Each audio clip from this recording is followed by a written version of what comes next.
5% जो लोग हैं उनके पास 60% संपत्तियां हैं, और जो 5% जो देश के 60% संपत्तियों को होल्ड करता है वो जीएसटी में उनका कंट्रीब्यूशन मात्र 3% है।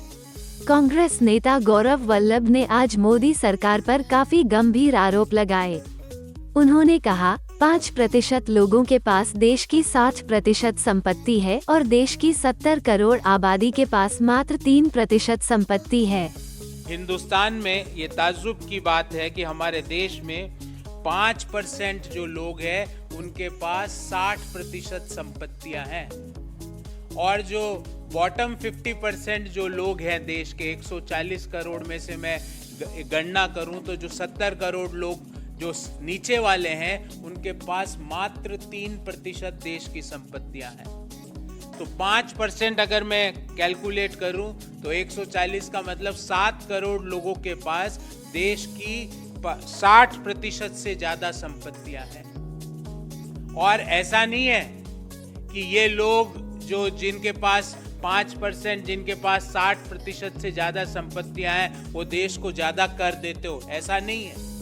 कर हम जो बॉटम 50% के लोग हैं, जो मिडिल इनकम ग्रुप और लोअर इनकम ग्रुप है, अगर हम कर की बात करें तो जीएसटी में हमारा कंट्रीब्यूशन 64% है। मतलब जो बॉटम 50% जो 3% देश के एसेट्स को होल्ड करता है वो देश के जीएसटी में 64% पैसा देता है, और जो 5% जो देश के 60% संपत्तियों को होल्ड करता है वो जीएसटी में उनका कंट्रीब्यूशन मात्र 3% है। 3% जो फर्स्ट 10% जो देश की जनसंख्या।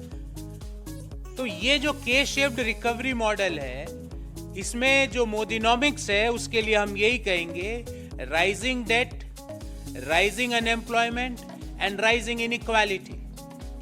जबकि राइज किसका होना चाहिए था? जीडीपी का। राइज किसका होना चाहिए था? पर कैपिटा इनकम का। राइज किसका होना चाहिए था कि हमारी रेटिंग जो हंगर इंडेक्स में है वो हमारी रेटिंग मतलब बढ़नी चाहिए थी, नीचे आनी चाहिए थी।